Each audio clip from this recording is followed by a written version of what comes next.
Welcome back, guys, to another episode of my Manchester United career on FIFA 15.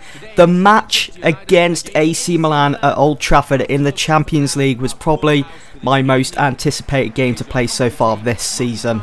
Not just because it was our return to the Champions League facing another top team in Europe, it was the fact that if we won against AC Milan, then we would have such a good advantage over the other teams that are in our group, like Sporting Lisbon and Celtic. So for this game, I decided to stick with the 4-4-2 diamond, which treated me so well last season and for part of this season as well. I have Rooney and Falcao up front working alongside each other, and that allowed Mata to come into the team as well. And as always, Ronaldo and Di Maria was starting. And speaking of Ronaldo, he almost got United off to a fantastic start against AC Milan as he struck the ball at Diego Lopez. We won the corner though, Di Maria took it, and Lopez did come out. He just punched it away, but Milan were poor to clear that, and the ball fell to the feet of Phil Jones. I hit it on the volley, and for some reason it was counted as an own goal by Diego Lopez because it deflected off him.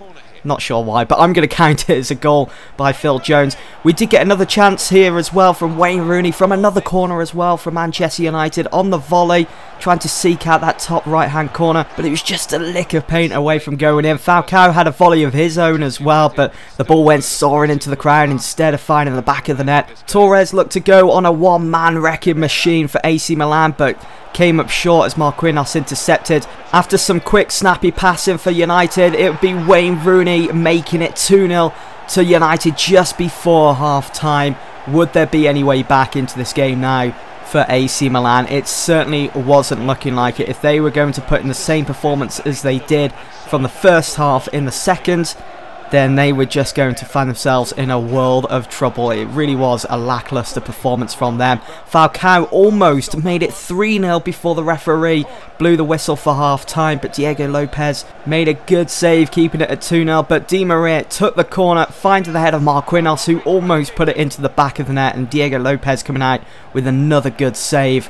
To be fair to Lopez, he was having a really good game for AC Milan. It was just his defenders that were kind of letting him down. You know, it could have been 4-0 to United at half time, and obviously the game would have been all over for Milan. But in a way, Lopez was kind of keeping his team in this one. I mean, there was another 45 minutes to go, and we all know that anything can happen in football, and Fernando Torres almost converted that cross into a goal as it just went wide. And look at Ronaldo here, nice little bit of skill, brings back so many memories in a way of when Ronaldo was actually playing for United all those years ago. Shame nothing came of it. Ander Herrera though had a good effective shot on target. The ball fell to the head of Falcao. He headed that back in for Ronaldo, who was in space, but it was a very weak volley from him, who could have made it 3-0.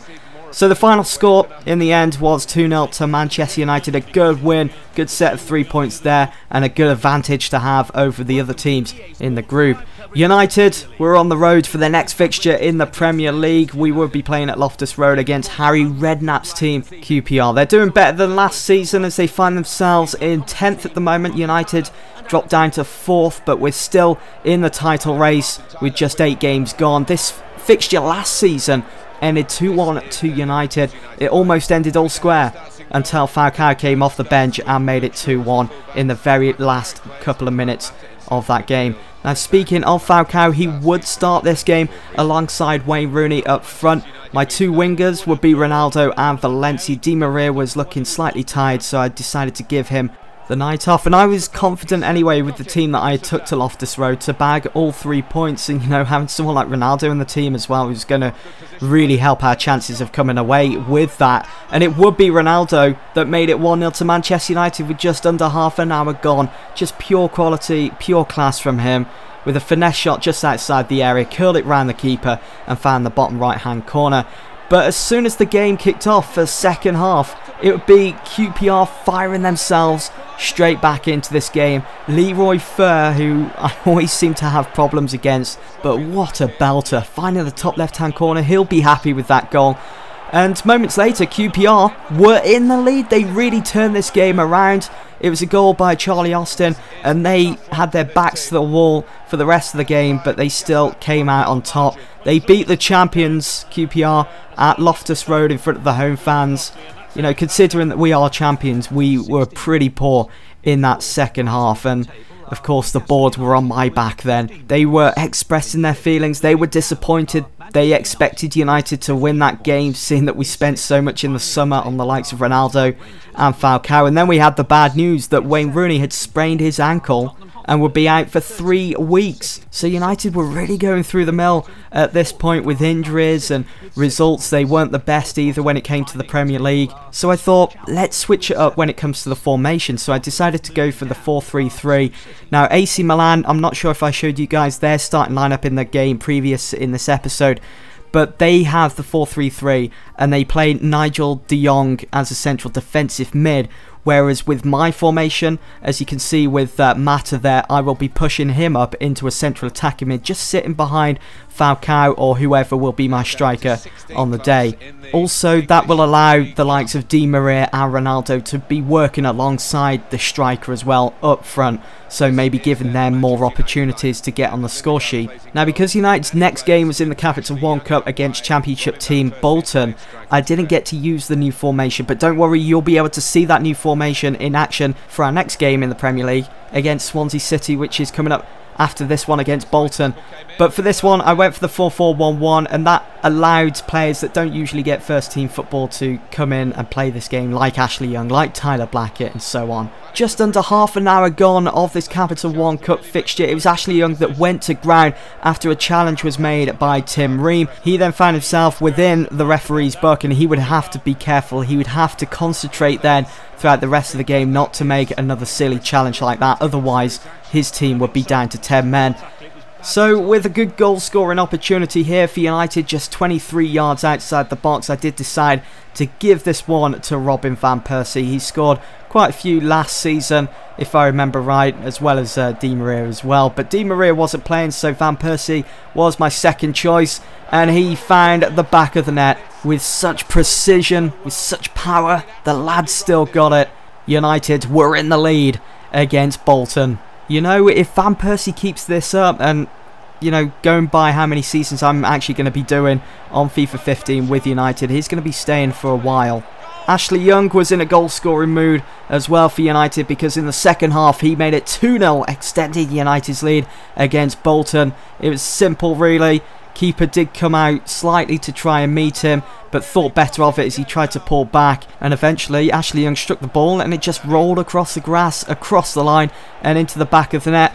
Tom Cleverley found the back of the net as well. All of the stars were coming out in this game for United, but for some reason that was an own goal, because I think the keeper stopped it and then it continued to roll behind him. I'm not sure how FIFA works when it comes to that. It just doesn't seem right. In my eyes, that's a Cleverley goal.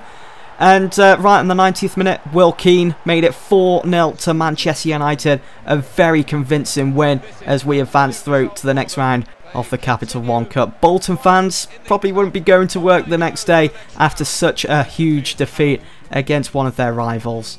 But take a look at this. The next round, the quarterfinals have been drawn. You can see that we will have to play Manchester City. It just seems like we're playing Manchester teams at the moment. So that game will be played at Old Trafford. You can see that Arsenal have to take on Gillingham, Swansea will play Crewe, and Chelsea will play Southampton in the next round. Now, on to our next fixture, and the last fixture of this video. We were playing at the Liberty Stadium against Swansea City, and this, of course, was a chance for me to try out that new formation, the 4-3-3. Di Maria was back in the team, so was Falcao and Ronaldo, and Mata was in to replace Wayne Rooney, as he was still out with that sprained ankle. United did win a corner with just 25 minutes gone of the game. Di Maria he whipped it in and found the head of Michael Carrick. He has such a good delivery of the ball, Di Maria, and it'd be Michael Carrick that converted that corner into a goal, making it 1-0 to Manchester United in front of the away fans at the Liberty Stadium. What do you guys think? Is that goal better than Godin's from last season against Tottenham? Let me know what you think in the comments below. Just before half time, Swansea drew level with a goal by Montero. We failed to close him down and he made us pay for that. But in the second half, Cristiano Ronaldo down the right side, who lightly passed the ball to Di Maria, one-on-one with the keeper pretty much, and he was never going to miss from that distance. He found the back of the net, putting United into the lead for the second time against Swansea away from home. and you can see that the formation and the positioning of players really did pay off for United there, as Falcao dropped back to allow Di Maria and Ronaldo to steal the show. The scoring did stop there though for Manchester United, as Juan Mata found the back of the net for the third and final time, as he received the ball from Falcao one-on-one with the keeper, and I was always going to hit the finesse shot from there. So the final score at the Liberty Stadium, 3-1 to Manchester United. We have bounced back after that loss against QPR. Can United now keep themselves in the title race? That's it from me anyway, guys. Hope you've all enjoyed this episode, and I'll see you all very soon for the next one. Thanks for watching.